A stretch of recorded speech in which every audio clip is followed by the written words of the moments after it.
Start recording.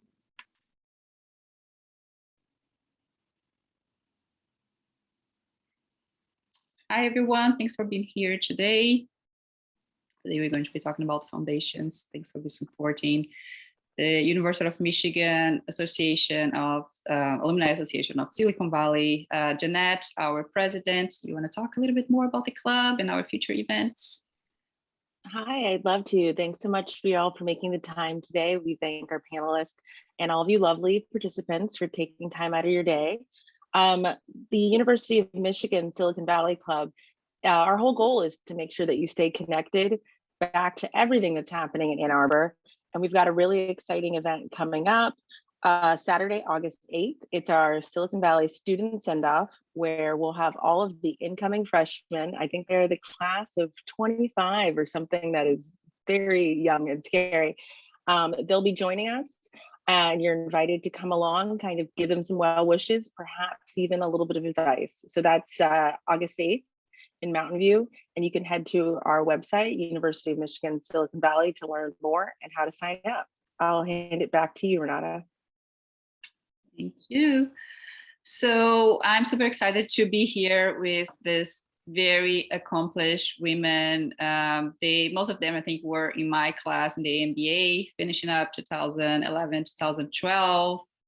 So I'm going to give a brief intro about themselves, and then I'm going to hand it over to them so they can talk more about them and about the experience in the foundations that they have been working on. So Eshanthi, she's a co-founder at the Liberated Futures, and she was a director of exploration and future sensing at Impact Venture Fund Omidyar Network. Michelle is a senior portfolio officer for strategy planning and management on the agricultural development team at the Bill and Melinda Gates Foundation. And Nisha is the director of program and social investment operations at the Kresge Foundation's program department and social investment practice. Before I hand it over to them, I want to make sure that you guys, if you have any questions, feel free to add them in the chat. We should have some time for Q&A in the end, so we're going to get questions from the chat. So let's start. Eshanthi, why don't you talk more about yourself and your experience? Yeah, happy to. And thank you so much for organizing this, Renata. And just, it's such a wonderful experience for us as well. And it takes a lot of work, so thank you. And we are, so I should say my background up until probably about the time I went to the University of Michigan was a mishmash of lots of things. So I'm going to be totally honest about that. If you're someone who's done a bunch of different things, trying to find what you like and what you want to do, you're in good company here. Around the University of Michigan time, I had this realization that I really wanted to do social impact work, but with a business, from a business perspective and with a business skill set. And at the time, there really weren't that many schools that emphasized that and really invested in a program that could give you such a rich set of exposure and experiences. So University of Michigan was just a natural fit for that. But I'll be honest, up until I walked into the doors, I'd done some volunteer work in Sri Lanka, which is where I'm from. And that was pretty much it. But then when I went to Michigan, I did things like the William Davidson Institute Fellowship in Bangladesh. I did my herb project in India and was just able to have such a rich experience in social impact. And I knew, okay, this is what I want to do. And then it became the challenge of how do I actually do that as a profession? And at the time, there really weren't a lot of jobs that were in social impact. So my journey quickly became a practical one. First, I wanted to get some consulting experience just to get the right set of tools in my toolkit so that I could be effective in a social impact space, and just to kind of figure out, like, okay, as a business professional, like, what do I bring to the table if I'm doing something with a social impact aim? So I went to BCG, which some of you might be familiar with. It's a management consulting firm, stayed there for a few years, and then quickly found my way to Omidyar Network, which is a social venture fund.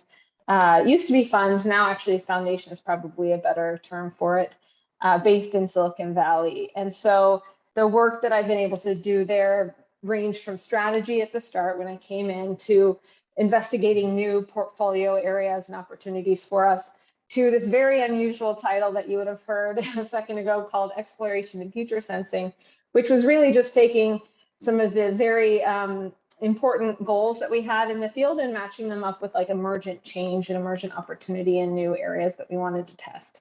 So kind of like an in-house innovation unit. And I was able to do that, and now have decided to take that actually externally and do that with other funders, and then and continue to push that through my career. So that's my background for who I am, and I'm just excited to meet you all. Good. Michelle, do you want to talk about yourself? Your Would love to. Yeah, thanks, Renata. So my name is Michelle Quibell.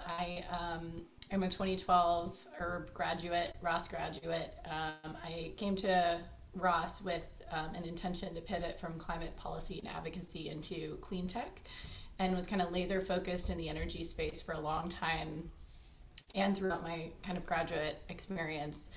I've had many left turns since graduation that were fairly unexpected. I tried to find a job in clean tech post Herb, and struggled to do so in Seattle, where my husband's based. Like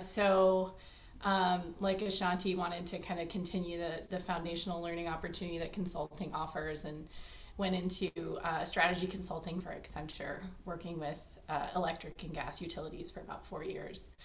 I got a little bit tired of the road and wanted to settle down and find something local. So started the job experience, the job search, and I'll talk a little bit more about that, but ended up at the Gates Foundation working in the agricultural development space.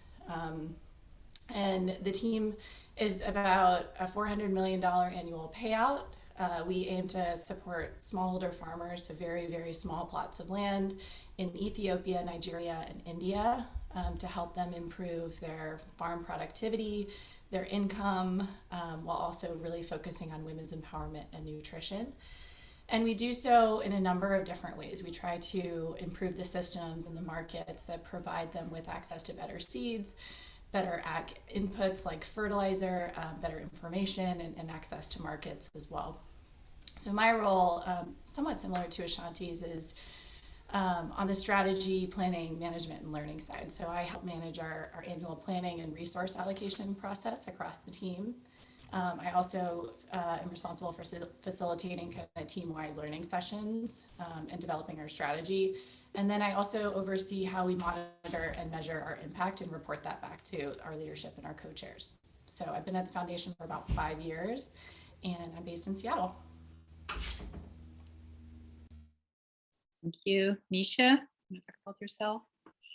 Yeah, thanks, Renata. And just echoing Ashanti's thank you to for inviting us and giving the opportunity to connect with some awesome familiar faces and names I see here, and just share a little bit about our own journeys. So hi everyone, Neesha Modi. I am actually based out of Detroit. I live in Detroit, so back over the Ann Arbor way. And I was a 2012 Herb graduate as well, with these other wonderful women on the panel. And I actually spent my time pre-grad school in consulting. So I was over at Accenture, where Michelle ended up post-grad school. I was there before grad school, and then post-grad school, well, I first of all got to Michigan and said I was never going to go back to consulting. And then lo and behold, I was starting consulting post-grad school. So for a lot of different reasons and a lot of left turns, even in my 3 years at Michigan, found just a passion for more of a specific type of content that took me over to Deloitte post school, and honestly, like, really loved the experience of consulting and just being in that mission critical role with our clients and partners. And so I was excited to kind of do that and pivot into a new area, which I went into sort of talent and culture strategy there. And I did that for a couple of years. I always also knew that I wanted to do social impact work, but like many of us, I mean, perhaps the two other wonderful women have figured it out completely, but I still am figuring it out. So it's definitely, I think, a lifelong journey of trying to figure out where we fit and where we thrive and where we believe we can contribute in our highest and most effective ways. So I was on the road for a couple of years, similar to Michelle, got really tired of the road, especially having been doing it before grad school as well, and just decided I had kind of done what I feel like I could at that time. And I really did want to focus more on my community, the community I lived in. I moved to Detroit right after grad school. So I was living here in the city and really wanted to think about what my impact and my contributions and what I could learn from my own community. So I transitioned over to the Kresge Foundation. It's a large national philanthropic institution that does grant making across the city and 7 different program areas, but the largest one is our Detroit program, and that's where I started at the foundation, and I started as a grant maker on that side. Happy to share more about all the different things I've done, because I've actually been there about 6 years, and I've had a lot of different roles, interestingly enough, in that's like a whole other thing, even like navigating through the different opportunities once you do find yourself in an institution or an organization in the social sector. So most recently, though, at the beginning of this past year, I took on a newly created role, Director of Operations for our programs and social investments practice. And, you know, that's the 2 ways that we kind of put money out the door, is either through a grant through our programs department or through some sort of alternative capital tool through our social investments practice. And so having been on the other side of it, kind of coming in-house, and now my role is very much more about like linking what we do inside to maximizing and centering our grantees so that we're really doing best by our partners and best by the folks that are doing the work in community. So happy to share more about that at some point. But yeah, thank you. We'll definitely have opportunities for you guys to talk more about that.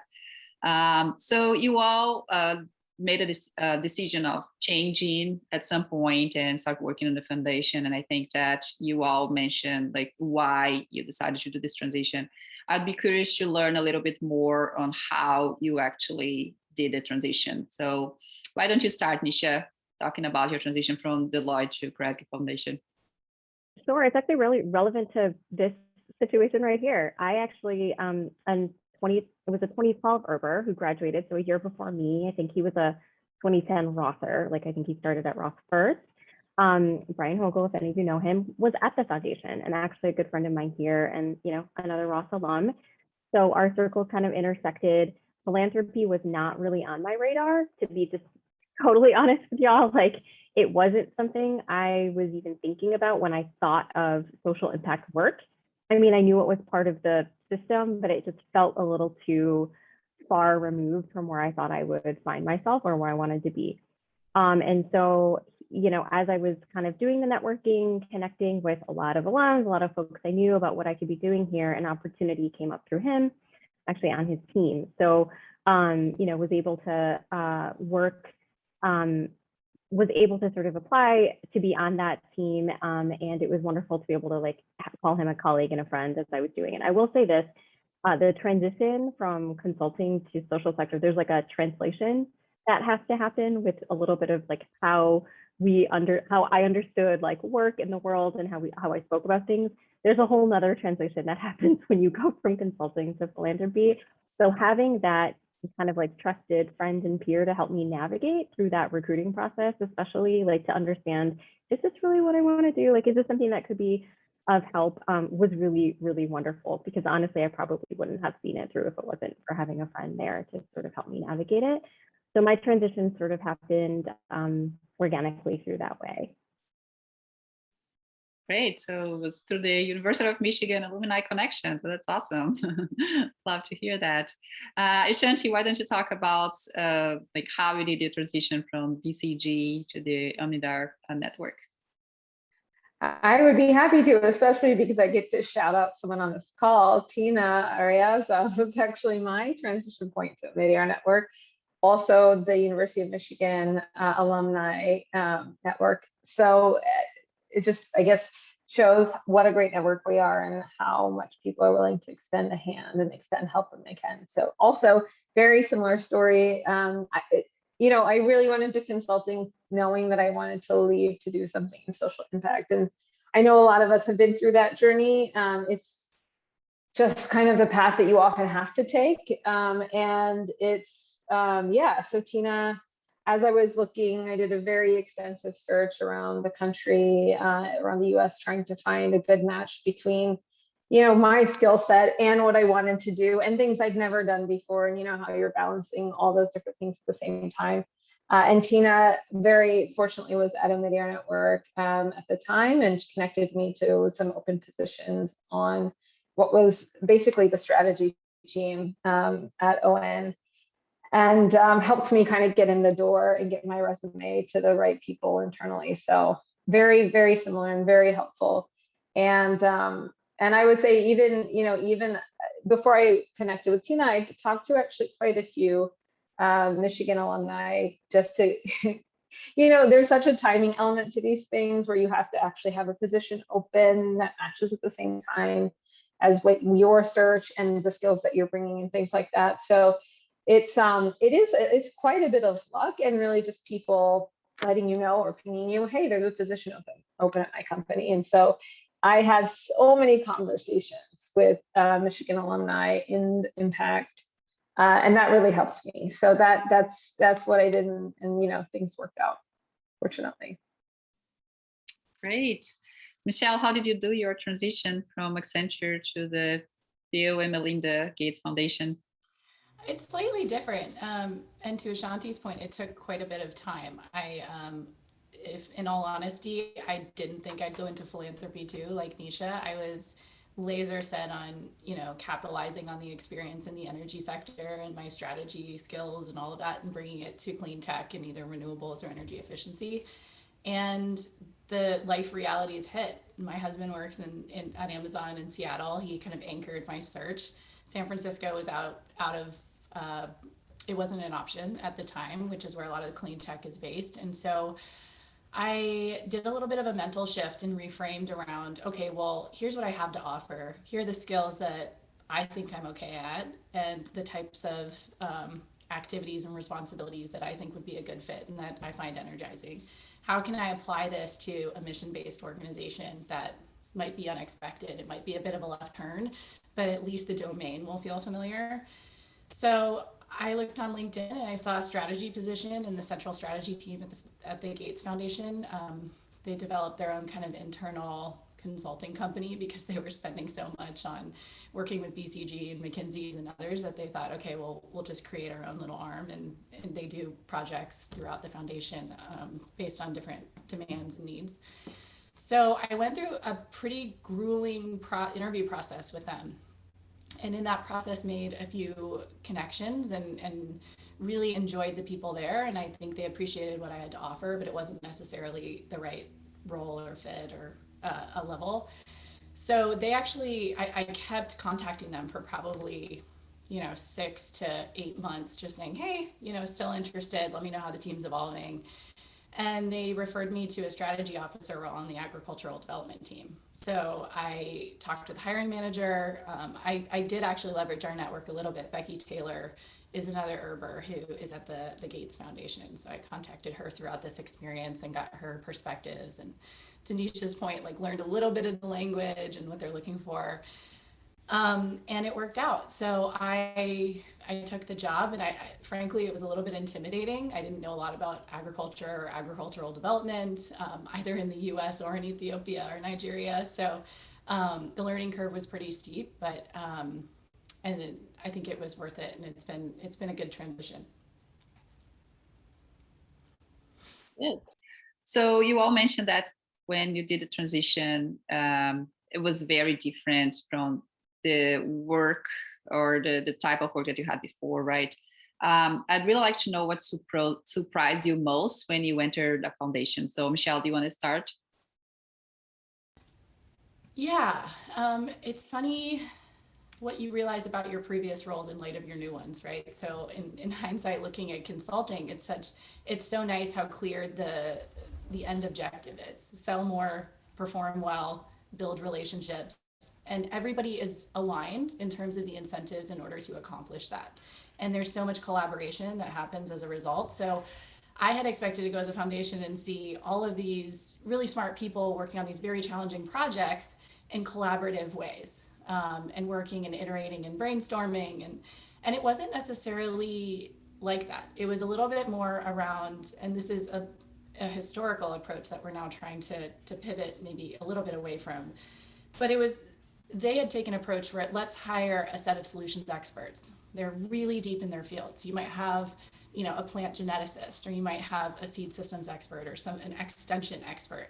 And all of these people were working in their own specific domains, and they weren't necessarily kind of collaborating across those to think about the bigger picture. So on the one hand, that provided a really good opportunity for somebody with a strategy skill set who can connect the dots, who can, you know, drive a bigger narrative.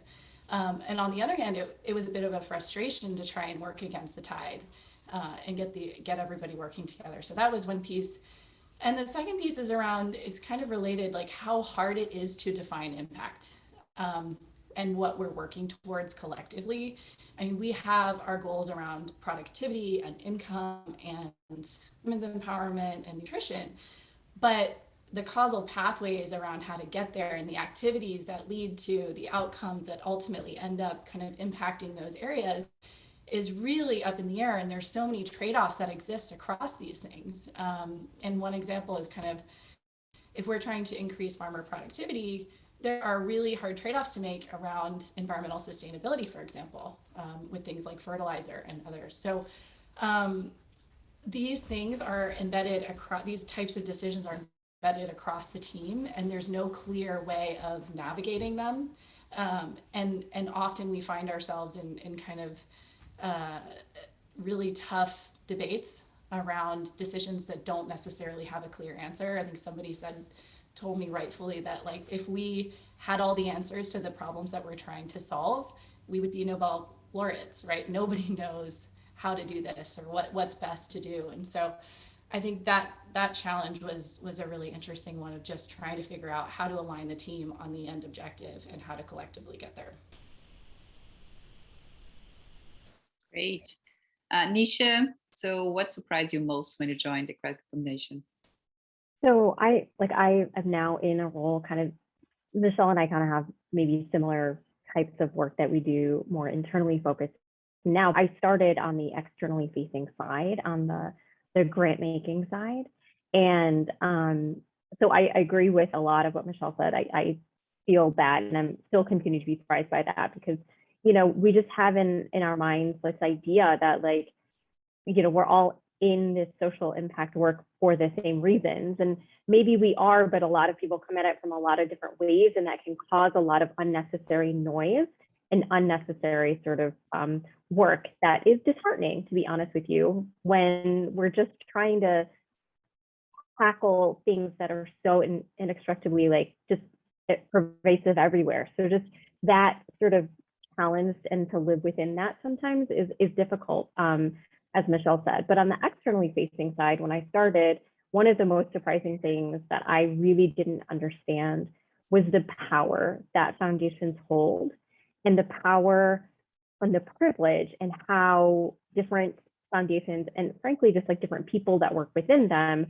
use it, whether that's for good or not, right? So it was very hard for me to frankly, like, represent and be carrying the weight of the actions of both my predecessors or my peers or others at other foundations, and how those individuals chose to stand within and or beside or behind, right, that power.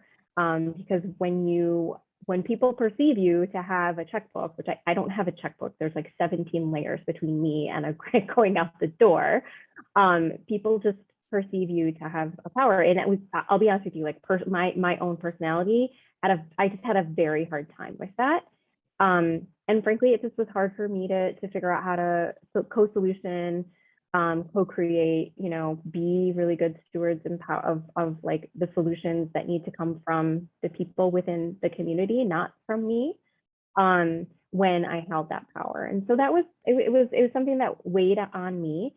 It was something I really shied away from, so much so that I actually had a grantee partner, probably like 2 years into my role, tell me, like, you need to realize that sometimes you can use that power for good. Like, you can say the thing that people don't want to say. And so that was really a moment for me to realize, okay, like, I can feel uncomfortable with this, but there are moments that it might actually be beneficial to the people I'm trying to serve and partner with, more so than, you know, detrimental. So, like, living within that power dynamic was really shocking to me. Eshanthi, what surprised you most when you entered the Omidyar Network? Yeah, so many great thoughts from my fellow panelists. I think the thing that struck me the most, and I'm sure for anyone who's gone from consulting to a more of a role where you're kind of really doing things, you'll probably notice there's a really big difference between making a slide that tells what people want to do or analyzes a problem versus then actually getting it to work. And so that was probably one of the biggest, was like, what does it take to get to actually execute successfully? A lot of relationship management, which was a huge learning for me, because especially in foundations, you're often working in like a cross-functional kind of dynamic. Like you've got your issue areas, you've got people working across in strategy, you have many people who have input into getting something done, and you have to somehow kind of figure out the path to, getting a grant out the door or launching a new initiative or whatever it is. It takes a lot of people and a lot of relationship management. So one is probably just around execution and actually doing things versus writing a slide. Not that there's anything wrong with writing a slide, it's very helpful still. There's probably another one around ambiguity and uncertainty, like to the point I think, Michelle, you raised pretty clearly in the beginning. There's so much more ambiguity in this space. Like, what is a good answer? What are you optimizing around? How do you even quantify social impact if that's what your objective is? And when do you actually decide not to quantify because it's too emergent, too unusual, and that doesn't mean that you shouldn't do it, right? Because sometimes quantification also means you won't pursue the thing because you can't actually quantify it. And so this is some of the trade-off stuff we balance in social impact work, is coming up with some way to track whether you're doing a good job, since you can't use stock performance or your P&L or your revenue, but finding something to anchor on, but also allowing things to be uncertain and just to go for them when it makes sense to do so. And that tension and trying to figure out a path dependent by area that you're working on. There's a lot of ambiguity, and I actually quite enjoyed that. But I will tell you, every time somebody comes in, when they're interviewing, I always want them, if this really stresses you out, do not work in this field, because this is the job. It's figuring out things that no one else has really quite figured out yet. And so those two things, and I have to just plus one on Nisha's great points around power. Like, there's such an important conversation going on right now for funders across the board around power, and as we fund, what power incentives, how we're using our power, how we're showing up in the room, and what kinds of things we're incentivizing long term.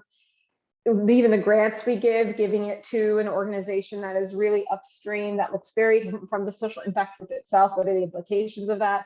And those are probably long overdue conversations, but frankly have really only hit sort of a peak now, and I hope continue to increase, honestly.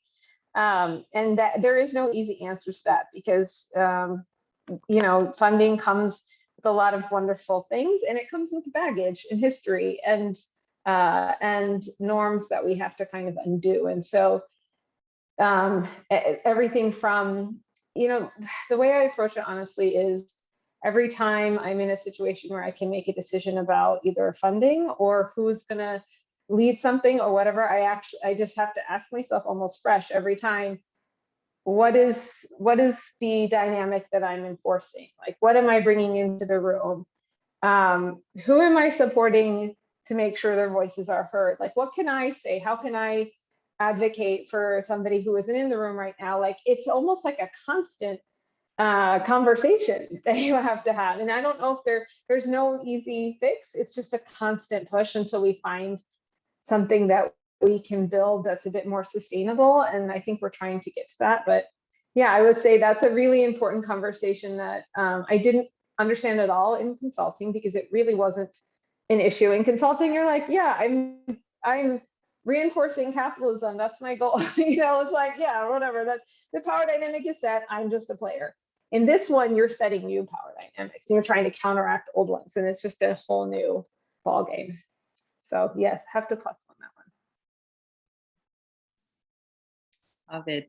Thank you guys for and I have to, being so honest. Terms like +1, which I just said 7 times. Sorry, go ahead. No, I just want to thank you guys for being so honest and talking about like the great things, and also like how hard it can be to just adapt it adapting from different industry, different type of job when you move into a foundation, although you're creating impact and all the challenges associated to it. So I love it. So next question is, can you give an example of an exciting project that you have worked on? So Ashanti, you want to start on this one?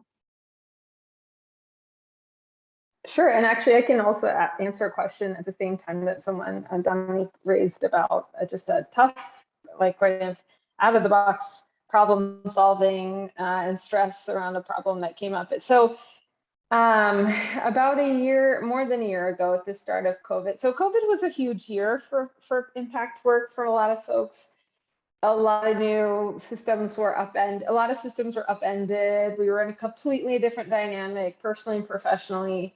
A lot of new, a lot of problems that had existed for a long time just kind of got our attention finally. And it was a good catalyst. In some ways, it made us address some things. In other ways, it was really challenging. And so one of the things that we kind of flagged early was this work around mutual aid, and both just sort of in awe of it. It had really nothing to do with foundations, which was fantastic. It was just, you know, on the ground, community organizing, people helping each other out, getting groceries, like paying bills, paying for rent, doing babysitting, like picking up prescriptions, like all these different activities around the world that were being self-organized within communities and people just helping each other. And we kind of flagged it to say, oh, you know what, this is fantastic. And what would be, like, if there was something a foundation could do to support this or to make this really sustainable in a responsible way where we did not co-opt the movement, we didn't put ourselves in the, you know, driver's seat, we didn't disrupt the dynamics, but we could just support it. Is there a role that we could play? And we started investigating that for a couple months, trying to figure out, well, first, like, what even is going on? And then second, like, is there something we can do that's responsible? And this is kind of that example of what Nisha and I were talking about. It's like, you're thinking about power on the go, right? It's like, you bring that question into your mind, and when you look at a new problem, you have to remember to like bring that in, along with thinking about all the other things you'll think about when you're making a funding decision. And so we decided at that point to kind of petition internally to do kind of a very small experimental fund for what we call community infrastructure building. So we knew that a lot of mutual aid has been around for like thousands of years, since the beginning of humans. We've always done these types of things. But they usually peak in a disaster and then kind of die afterwards and take on different forms and shapes. And a lot of that is because the people who do it are severely under-resourced. They're not paid for their time, they're volunteering, like there's not a lot of tools that exist or platforms that exist for them to use. So we thought, okay, let's think about what infrastructure could be, but let's let communities tell us what they think the infrastructure is. And so we set up this fund and then spent a very long time explaining it internally, which was not easy to do. And we decided to kind of make a tough decision there where we said, you know what, if we're going to serve this issue well, we cannot be the decision makers. We have to build a participatory grant making committee for this, which was not something we had done before as an organization. So that was really tough. That was a tough thing to advocate for and a tough thing to actually do, because we had never done it. We knew, but we didn't know how. So we had to bring in someone who could actually lead that committee for us, which was a very good decision. And there was just a lot of operational risk for us. Like, a lot of people probably would have said, just write the check, give it to somebody else, let them redistribute it. And we're like, well, we could do that, but then we'd never learn ourselves what more responsible grant making might look like that's community informed. And there's a lot of good lessons for us as a company to just do it ourselves. And so that was both, and we did eventually get that approved, and we just launched it this year. And got a bunch of applications in as an open application process. And I think hopefully, fingers crossed, we'll get some really good work done through that. But there was a lot of risk, especially for a foundation. To open up your decision-making process is a pretty tough one to do. So, you know, lots of stress, attempting to be creative. And I will say the best creativity that we got on this project were things that we learned from the people we engaged with. So from the beginning, we did interviews with community groups. We got an amazing facilitator for the fund who we learned a lot through. We put together a fantastic committee. All of this was really more than us coming up with the perfect solution. It was us kind of just taking a step and then finding people to work with through the process. And so, yeah, so that's probably a big one for me personally. Wow, I didn't know that it was all this work put to make sure that the communities are receiving the right resources. So that's great to hear. So Michelle, do you want to go next and talk about an exciting project that you have worked on? Yeah, I mean, since we've unlocked this whole discussion on power, I think I'm going to pivot from what I had initially intended. Ashanti, what you said was so cool. There are so many new models emerging and everybody's trying new things. And there's this desperate need to kind of share what's happening, what's working, what's not. And a coworker and I started kind of diving into the literature and some of the videos and webinars and other things on themes around decolonizing development and, you know, racism and philanthropy is so white and all of these things, and also examining kind of where our dollar flows were going. And the foundation has started its DEI journey more meaningfully in the last year or two, setting up kind of a center of excellence and coming up with a more formal structure and some decent targets on how to make progress in a number of different areas. So in our ag team, we took a little bit of a risk, and this is probably a step before Ashantis, of just raising awareness of these dynamics. So we did a little bit of an analysis around, okay, well, how much of our funding is going to Global North partners versus Global South partners? And it was a large majority, and it was somewhat surprising. And a lot of this movement is trying to shift dollar flows and decision making more proximate to the impact within the communities being served, to Nisha and Ashanti's points. So what we tried to do is learning week that we scheduled in June, and we kind of stuck our necks out as we got, you know, this facilitator who is very knowledgeable on these topics. She's all over the place if you start investigating. And we set up kind of a learning week around this to raise awareness and to start the change process. So the first day was around, okay, funding inequities exist. Why do they exist? And it raised some uncomfortable topics like racism and philanthropy, and like, why do we fund people that are similar to us? And why do we, you know, why are we more comfortable with people who speak a certain language? And why don't we place equal value on, you know, knowledge of the local context, socially, politically, culturally? There's so much more than you know, technical expertise on how to develop a new product or solution or innovation. So we introduced the topic and brought in Global South leaders who can give their perspectives on what it's like to grow an organization in places like Ethiopia and Nigeria, and work with international donors who are far removed from the realities on the ground and place incredible expectations on our partners in terms of reporting and proposal rating and monitoring and impact and all of these things that are, you know, they need help and support with in order to kind of speak our language and satisfy our requirements. So it brought in the realities of different perspectives. It brought in new models from like the Ford Foundation and their BUILD program of just offering these general operations supporting long-term grants to organizations that are based proximate to the work. And they can kind of take it and run with it and own it and make the decision. So you're pushing the power, you're pushing the decision making down. And then we kind of ended with an ag lens. So we took the team on this journey, and it was really uncomfortable. We had lots of interactions, breakout groups, but it set us up to start having an appetite for pilots like the one Ashanti talked about. Like, how do we transform the way that we fund? How do we have participatory approaches? How do we open up our strategy development process and our M&E process? So to Jamie's question on what aspects of philanthropy are we most excited about in the future, I think this is one that's really exciting for me, for sure. Good. So I'll pivot to a different question now for Nisha. So how is the work-life balance and career development within and beyond foundations? Yeah, so I can answer that and also maybe tackle one of the questions I saw in here about my transitions internally as well, because I think that speaks to a little bit of career development that have been able to start for myself within foundations.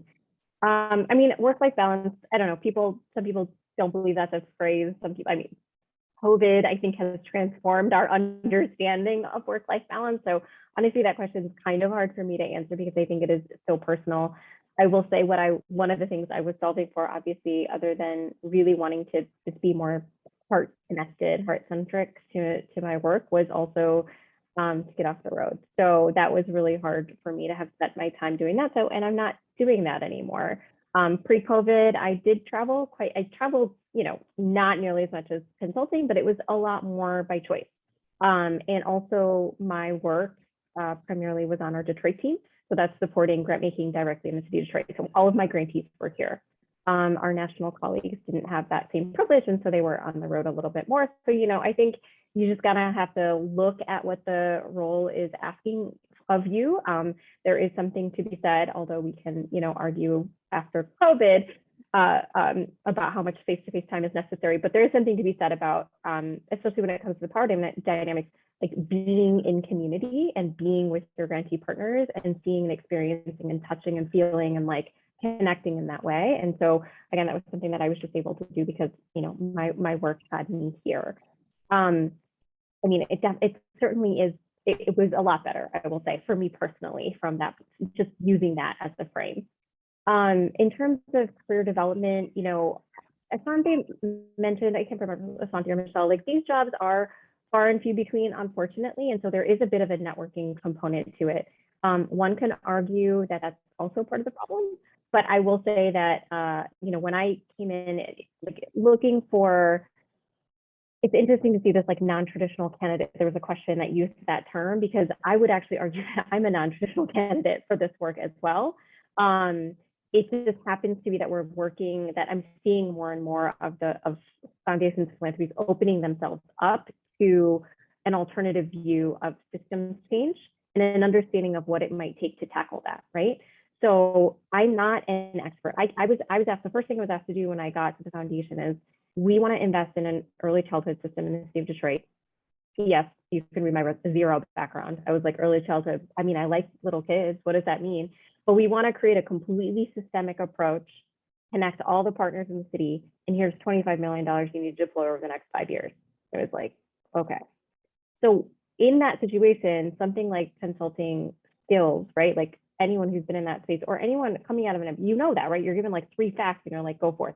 I don't need to be the early childhood expert. And I think that's what's changing, right? Is that we understand that there are experts that really understand this deeply. And I wasn't going to pretend that I was that person. But what I could do is connect the dots, bring the stakeholders together, figure out how to like have the community drive the strategy. So there was some work about, what is it? We had a whole community engagement strategy with community led, like all of those pieces, and put it together and move the pieces forward. And, so that's a little bit of, was shocking to me from like that transition over, and also like kind of, I would say, made me less traditional, although you're starting to see more and more MBAs in these roles. And I think it depends on the foundation itself as well. At least at Kresge, that's not necessarily the norm, although it's becoming a lot more common. In terms of professional development, I will just say, I came from consulting, so very, very, very clear, like this is your path, pick your path. This is the time frame. This is like, so the one thing I didn't mention is like, I was like in senior manager training. I was like in this like it was like 2 years away, and I was in this meeting, like, what's your pitch? And I'm like, I don't know that that's what I want to do. So that was like another reason. It was like a moment, right, for me to be like, wow, I don't know that this is what I want to continue doing. But what I guess I use that example to say, if you come from a structured environment where you are lucky enough in some cases, right, to have that, large training facility over here that you go to a couple times a year or whatever it may be, just know that that is not the case when you make the transition over to social sector, and especially like smaller organizations. But in general, so you have to be able to chart that for yourself. You have to drive it, and you have to be the voice of that. Although I do see, and I can't speak for others, I mean, my own organization is getting a lot stronger at it, but it's not what one would have expected or one would have had before. I don't even say expected. So for me, just wanting to continue to like grow and build my skills, I was always kind of willing, I think as many of us are, to sort of raise my hand and say, like, I see something that might need, like, that could be done over there, or et cetera. And so I was able to sort of navigate my pivots internally, naturally, as opportunities arose. all within, I will say, the constraints of like my job. So again, as I started, these things are far and few between, which means positions even internally are far and few between. So I had to be willing to do a job that wasn't my job description or my title. And honestly, I've probably been doing this role I'm in for, in a lot of sense, for like 2 years or so before I got titled in it, if that makes any sense. So you just have to be willing to sort of see what career growth means for you, see what like an understanding of like what that is for you, and be willing and flexible to sort of find it along the way and in places you may not expect. Great. Eshanthi, do you want to talk a little bit about work-life balance and career development within foundation, especially like how this is different from the rest of the world, or at least what you know about like consulting life or other jobs before? Yes, I'm in like a constant debate about whether my work-life balance is better or worse. So in some ways it's better than consulting, because consulting is sort of a nightmare with stuff usually. As in I wasn't traveling as much, even pre-COVID, I wasn't traveling to the same extent. You know, I had a kid that was even feasible when I'm working in a foundation or a funder versus in consulting. I don't know how people do in consulting. So in some ways it's a lot easier. In other ways it's harder. And I think the way that it's harder for me personally is really, you know, you care a lot more about the work. I care much more about the work I'm doing now and that I did at Omidyar Network and in Impact than I did in consulting. So that my ability to turn off at the end of the day was just much stronger before. Like I was like, okay, the client's like freaking out, fine, whatever. That's what they always do. I can go to bed.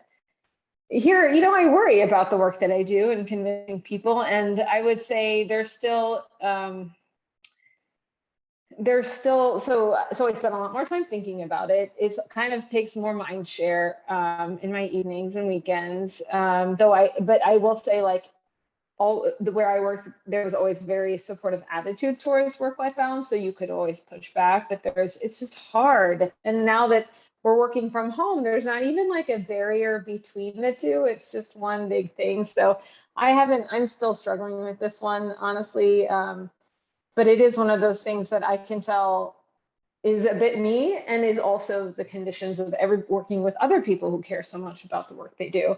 And I find the thing that kind of keeps me working past hours that I'd like to is often me trying to help out another person that I'm working with. It's actually more like this, that person's trying to get this thing done and I really want them to be able to do it, and here's some information it's like actually more of that. So yeah, I don't have a good answer there, but to say that I'm still trying to figure it out. In terms of navigating the career changes, I mean, I think what Nisha was describing is spot on for me too. It's not something really written in stone. I did a lot of relationship building through both the recruiting process to get into a place, to kind of make sure things worked out timing wise. Took months and months and months. So the person who was asking about, you know, having a social work degree, like, do not be discouraged by not like dropping a resume and not getting it. Like, please don't be discouraged by that. That is, with the exception of Michelle, who was able to drop a resume. Most people do. You have to use relationships, and that comes with a timing element. And so it just takes some persistence. So please, you know, don't be discouraged and do that, and do informational conversations and interviews and things like that. Do all that stuff so that something will come up. And actually, once you're in the organization and then you're trying to navigate within it, which I did a couple times as well, pivot to different things, that also came down to a lot of relationship building. It was, you know, when I was working in much more of a research strategy kind of function, and then through that, just by coincidence, worked on a project that was scoping a new area of work for the firm, and I loved that.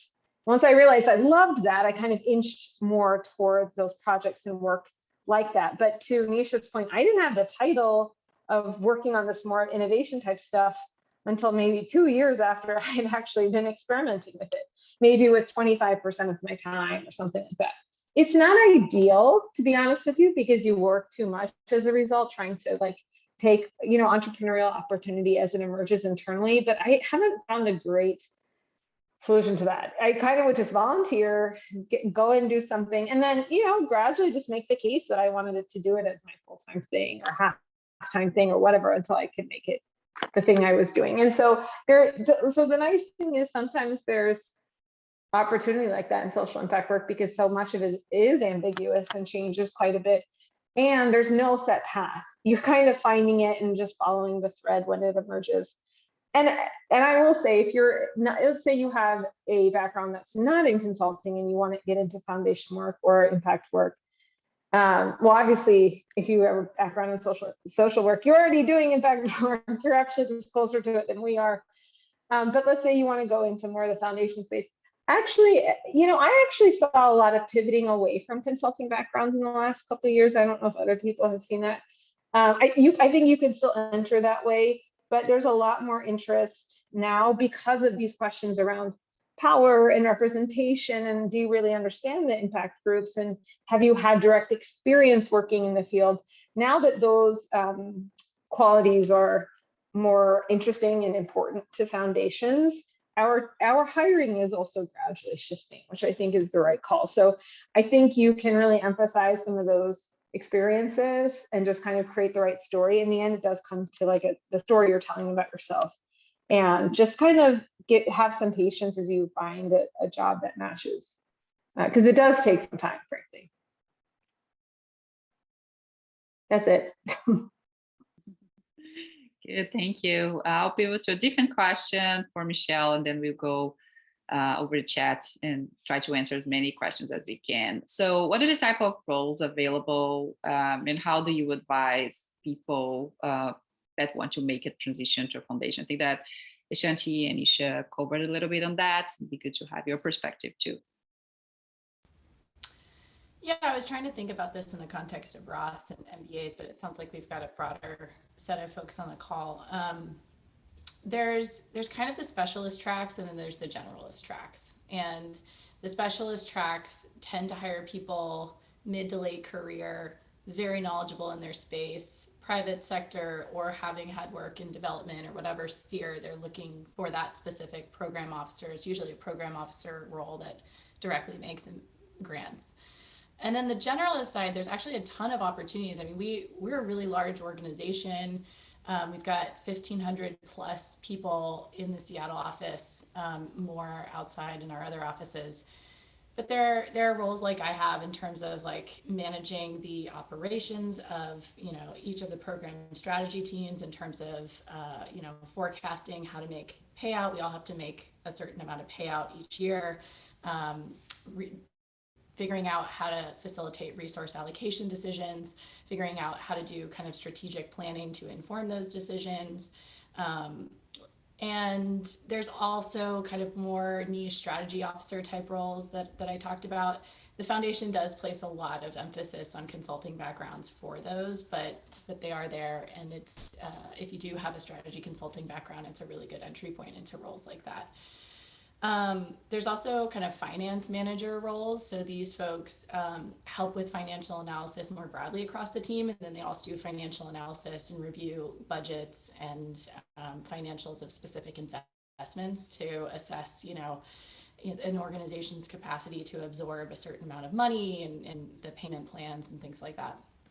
We also have our strategic investment fund. So there's a social investing side that's a little bit more private sector oriented, and it's centralized across the foundation, and they kind of offer up their services to the different program strategy teams as they see opportunities. So they do things like direct equity investments into private companies. They do like high volume discounted purchase agreements for things like vaccines. They'll do other mechanisms to help large corporations or other types of businesses kind of buy down the risk of entering new countries or new markets. So that's kind of a cool, innovative place to be. And then obviously on the back end side of things with like HR and IT, and there's a whole team around business processes, DEI, for example. So there's a number of different places you could find yourself depending on kind of where you sit in that generalist or specialist spectrum. And Renata, if it's okay, I'm just going to add to that. Michelle works at a very large foundation. One of the largest, right? So I'll also just share, like at a 100% organization, and oftentimes I would say we're pretty large too. You may do a lot of those things. Like you may be the person across strategy and grant making and evaluation, and you might also be doing some social investing, and you might be like, it just depends on where you are. And I appreciate, Michelle, you sharing sort of like a place that is a little bit more established in those concrete roles. And just know that, you know, there are opportunities across the board from, you know, like there are family foundations, they're like 2-3 person shops. And then you have the likes of, you know, Gates or Ford or even a Kresge or whatever that like are a lot larger. And then there's community foundations. There's a lot of different types of foundations. So if you're interested in kind of understanding, I think it helps to sort of understand the differences as well, that there are different kinds. There are fundraising foundations, like foundations that solely like that do need to fundraise in order to make payout, right? To make payout. And then there's privately endowed foundations like Kresge and Gates that have an endowment that is invested, and then returns on that is what's used. So, and there's pros and cons with all of them, but just know that we're using these terms like foundations and philanthropy really like broadly here. And I think Ashanti, Michelle, and I also happen to just be in a certain type of them that are within the same sphere in the philanthropic space. But there are a lot of different kinds of them, and depending on the type and the size and the focus, your role really could be a lot of different things. Great, thank you. I think that we touched on most of the questions in the chat. There's just one that maybe we have 2 minutes to talk about. There's a question about the relationship between foundations and universities changing in the post-pandemic context. If you think that foundations are more likely to support projects that have direct community engagement. Open to any of you who wants to take this one.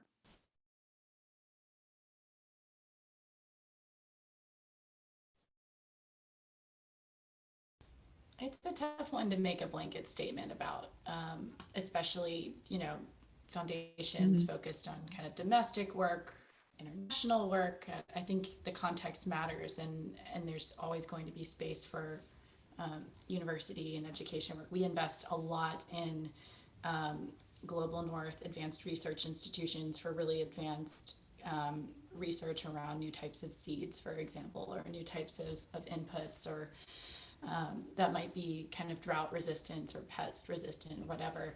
But we are trying to pivot a little bit more towards those models in partnership with research institutions in the countries that we're working in.